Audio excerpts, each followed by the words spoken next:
En France, quand on pense bouddhisme, souvent les représentations qui nous viennent sont celles issues soit du bouddhisme tibétain, soit celles du bouddhisme zen, c'est-à-dire le bouddhisme japonais ou le bouddhisme Chan, c'est-à-dire le bouddhisme chinois. Très peu de personnes non initiées au bouddhisme connaissent le bouddhisme Theravada, qui pourtant est très proche du bouddhisme originel. Et c'est le sujet de cette vidéo.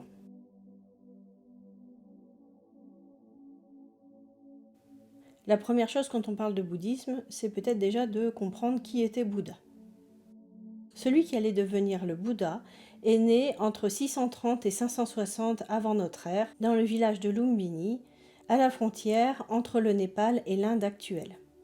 Il appartenait à la lignée des Gautama et était le fils du village. Après le décès de sa mère Maya, il fut élevé par sa tante Payapati, qui devient d'ailleurs la première nonne bouddhiste. Il se maria à l'âge de 13 ans avec Yashodhara, dont il eut 13 ans plus tard un fils, Rahula, qui lui-même deviendra moine. Grâce à son niveau social, il eut le droit à une éducation qui lui permit d'acquérir un cheminement intellectuel et spirituel dont ne bénéficiait pas la population. L'Inde à l'époque était dirigée par les préceptes du brahmanisme, qui était la religion majoritaire et qui favorisait le système des castes. Heureusement, le jeune Gautama grandit dans une tribu éloignée de ses influences brahmaniques, ce qui lui permit d'acquérir aussi une grande liberté religieuse. Le jeune Gautama se posait beaucoup de questions sur le pourquoi de la souffrance. Quand il eut occasion de rencontrer des renonçants itinérants faisant la promotion d'une spiritualité purifiée, il espéra trouver auprès d'eux des réponses. Et c'est ainsi que 6 jours après la naissance de son fils, il quitta son foyer pour lui-même devenir ascète et suivre les grands maîtres pour chercher des réponses. Il étudia ainsi pendant 6 ans avec les meilleurs maîtres, jusqu'à les égaler, mais ne trouva pas de réponse. Comprenant l'inutilité des mortifications imposées par l'ascétisme, il fit le vœu de méditer jusqu'à atteindre la pleine connaissance de l'origine de la souffrance et de la voie permettant de s'en libérer. Il atteignit ainsi l'éveil. Maintenant qu'il avait la connaissance, il souhaitait la transmettre. Il débuta son enseignement par le célèbre serment de la mise en mouvement de la roue du Dhamma. Puis il passa le reste de son existence, soit 45 ans, à parcourir la plaine du Gange pour enseigner et organiser la communauté grandissante des moines. Il atteignit la paix et l'extinction complète à l'âge de 80 ans, laissant une congrégation de milliers de religieux, pourvus de règles solides et d'une doctrine sans faille. Puisque je vous ai dit que le Theravada est le bouddhisme originel, comment nous est-il parvenu ? Tout d'abord, pendant les 45 ans où Bouddha a prêché, les moines apprenaient son enseignement par cœur. Un concile a eu lieu peu de temps après le décès de Bouddha pour recueillir et préserver ses enseignements. Ils ont ainsi été récités oralement du 5e siècle au 1er siècle avant notre ère. La mémorisation était renforcée par des récitations communautaires. C'est vers la fin du 1er siècle avant notre ère que le canon Pali, recueil des paroles du Bouddha et des enseignements des disciples, a été écrit sur l'île de Sri Lanka au temple Aluviharaya. Il se divise en 3 parties que l'on nomme Pitaka, ce qui signifie panier, d'où le fait que le canon est souvent appelé Tipitaka, ce qui signifie 3 paniers.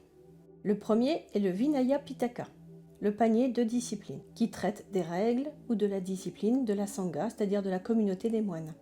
Le deuxième est le Sutta Pitaka, les suttas ou sutras étant bien sûr les dictons. Ce sont les discours ou sermons du Bouddha. C'est le plus gros panier. Ces 2 Pitakas forment ce qu'on appelle les textes anciens du bouddhisme. Ils sont communs aux 3 grandes traditions du bouddhisme. Le troisième, l'Abhidhamma Pitaka, est plus philosophique, est également appelé le panier de la philosophie systématique. Il est plus spécifique au Theravada. Le canon Pali est le canon bouddhique primitif le plus complet existant. Le seul Tipitaka représente 53 volumes, soit 15 000 pages, et atteint 279 volumes si on ajoute les commentaires et les travaux annexes. Le Theravada décrit le canon Pali comme étant traditionnellement la parole du Bouddha. Des interprétations ont été rajoutées tout au long des conciles sous forme de commentaires et sous-commentaires couvrant le canon. Celui-ci contient donc tout le nécessaire pour montrer le chemin vers le Nirvana, qui est donc accessible à tous. Et c'est une des particularités du bouddhisme Theravada. Avant de développer les spécificités du bouddhisme Theravada, je vous dis quelques mots sur l'essor du bouddhisme en Asie et les 3 grandes traditions. Après s'être développé en Inde, le bouddhisme va s'étendre vers l'Asie du Sud et l'Asie du Sud-Est pour devenir le Theravada tel qu'on le connaît actuellement. C'est ainsi qu'on le retrouve au Sri Lanka, au Cambodge, en Thaïlande, au Laos, en Birmanie et au sud du Vietnam. Mais j'y reviendrai dans quelques instants. Plus tard, à partir du 1er siècle, se mêlant au taoïsme et aux différentes cultures rencontrées sur la route de la soie, le bouddhisme évolue dans une seconde tradition, le Mahayana. Il donnera en particulier le Chan en Chine, en Corée, au Vietnam et le Zen au Japon. Et enfin, encore plus tardivement, vers le XIIIe siècle, le bouddhisme tibétain apparaîtra par fusion avec le chamanisme tibétain, le culte Bon, et prendra une dimension plus religieuse. C'est la 3e grande tradition, le Vajrayana. Il se développera en particulier grâce à l'Empire mongol qui en fera sa religion d'État. À partir de maintenant, je ne vous parlerai plus que du Theravada. Donc si vous voulez en savoir plus sur le Zen, sur le bouddhisme tibétain, je vous encourage à aller voir des chaînes qui parlent du Zen ou du bouddhisme tibétain. Je veux vous donner un peu en vrac quelques principes fondamentaux dans le bouddhisme Theravada. D'abord, la définition de l'éveil dans le bouddhisme Theravada. L'éveil est la compréhension parfaite et la réalisation des 4 nobles vérités. Il s'agit de se réveiller du cauchemar des renaissances successives, c'est-à-dire le samsara. L'homme ainsi réveillé atteint l'illumination et échappe ainsi complètement à la souffrance lors de sa mort. Le cycle des renaissances et des morts est donc brisé. Alors, petit retour sur ce que sont les 4 nobles vérités.